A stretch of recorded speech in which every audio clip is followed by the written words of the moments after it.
Very good morning, class 7. No, good afternoon. Okay. Your lesson will be a lesson 10th. History का ही मैं पढ़ा रहा हूँ, ठीक है। आज आपका हिस्ट्री का सेक्शन जो ख़त्म हो जाएगा। इसके बाद फिर आपका ज्योग्राफी, देन इसके बाद सिविक्स हम आपको पढ़ाएंगे।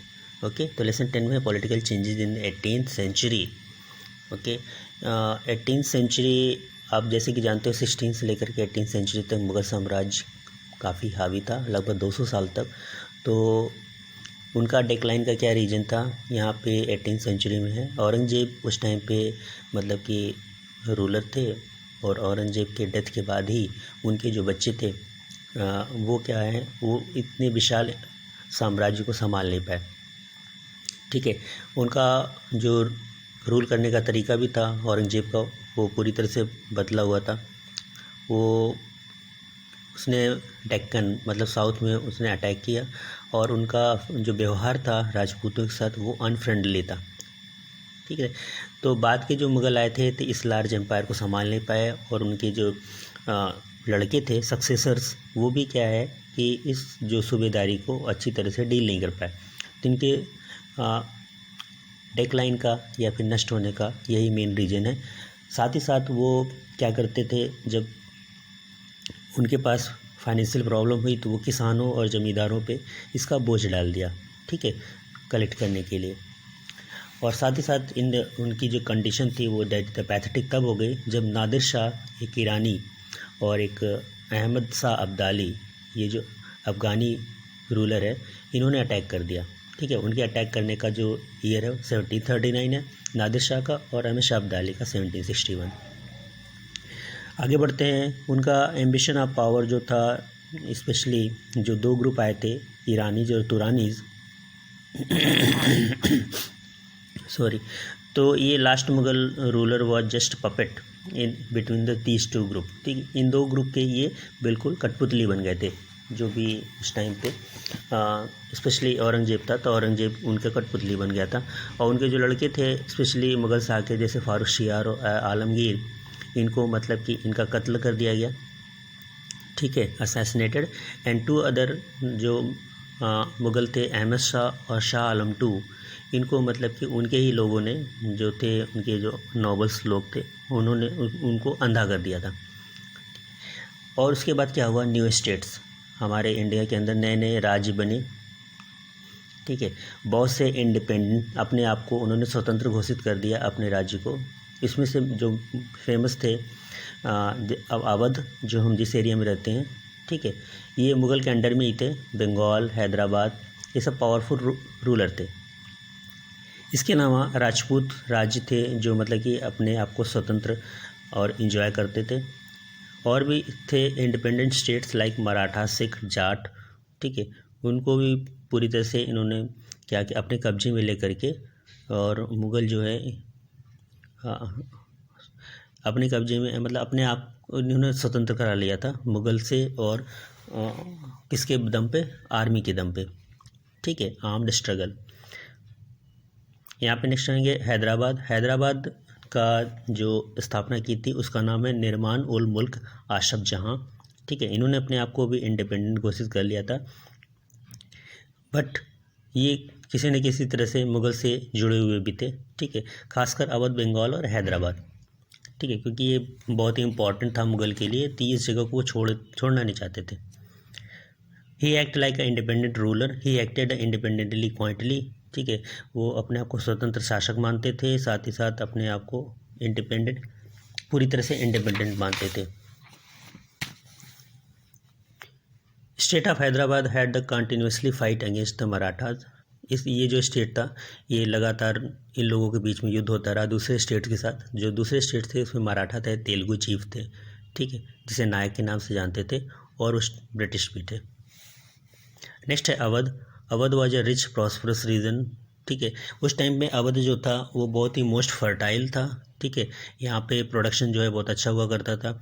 इनका जो व्यापार था वो नॉर्थ इंडिया और बंगाल से होता था। बुरहान उल मुल्क और सादत खान वाज अपॉइंटेड द सूबेदार ऑफ अवध 1722 में। साथ ही साथ उन्होंने उस टाइम पे जो स्टेट्स का जो एरिया था ठीक है, लोग जो रूल करते थे मुग़ल के अंदर में, मुग़ल के टाइम पे बनाया हुआ, तो उन्होंने वो उस जागीर की साइज़ को उन्होंने कम कर दिया। साथ ही साथ उन्होंने अपने कुछ ही विश्वास के लोग थे उनको नियुक्त किया, जो लगातार वो फाइनेंशियल रिसोर्स को चेक किया करते थे।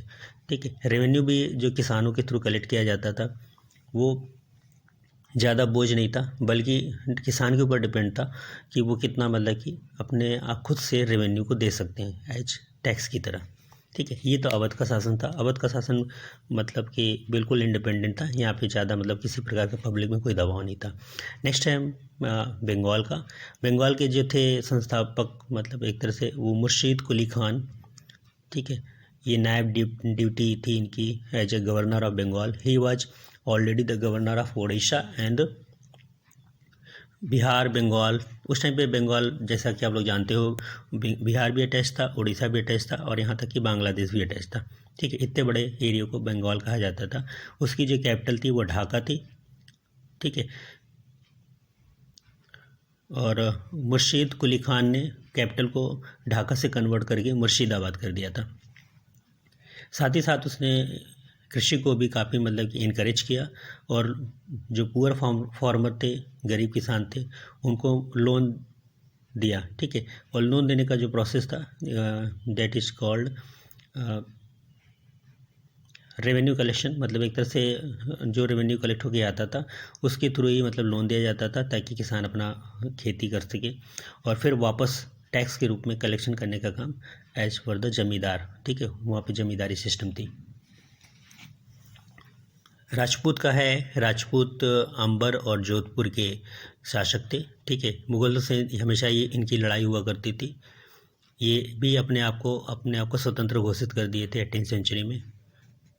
ठीक है, साथ ही साथ उनका जो नेबरिंग रीजन था, जैसे राजा अजीत सिंह जोधपुर के जो राजा थे,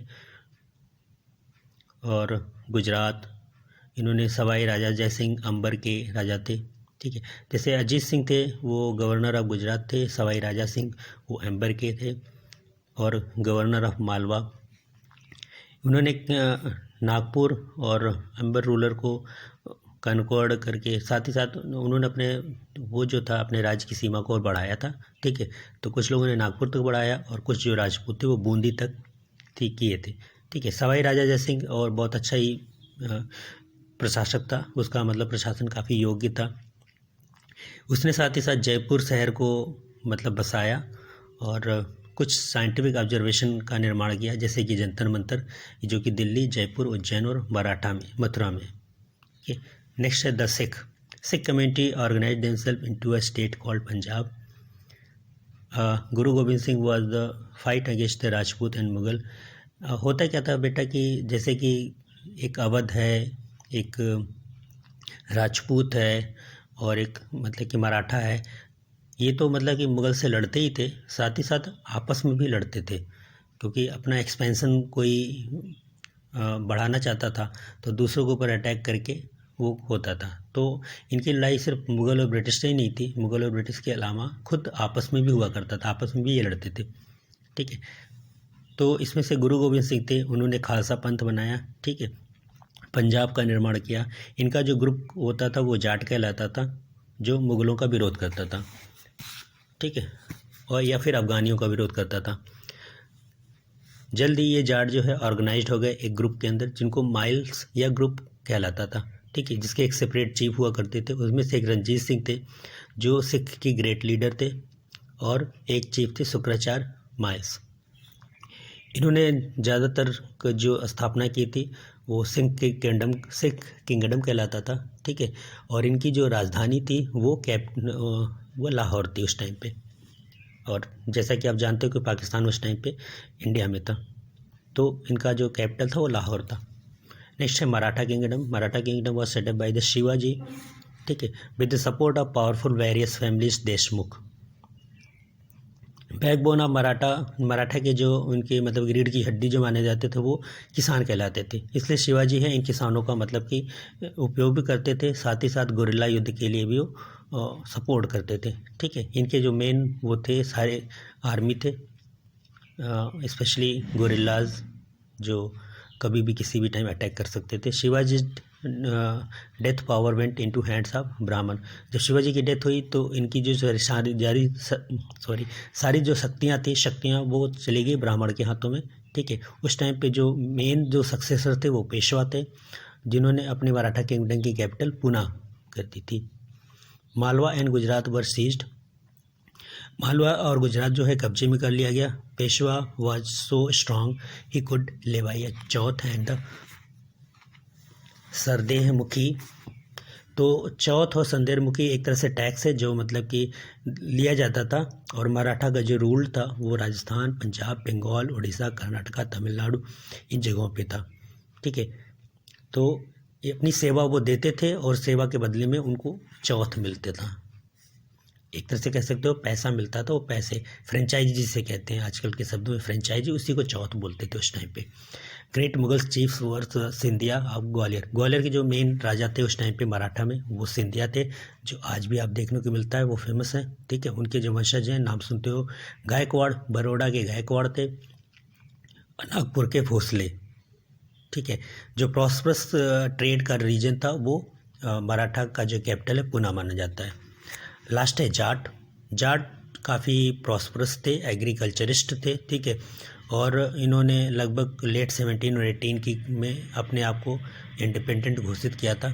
ठीक है, मुग़लों से काफ़ी ये मतलब कि पंगा लेना, लड़ाई करना है, ये मतलब कि काफ़ी अपने आप को इंडिपेंडेंट घोषित करके, जैसे सभी की लड़ाई हुई वैसे इनकी भी लड़ाई हुई। ये मतलब कि कोई ख़ास स्पेशल नहीं कह सकते। इन्होंने जो जीता एरिया वो दिल्ली और आगरा था।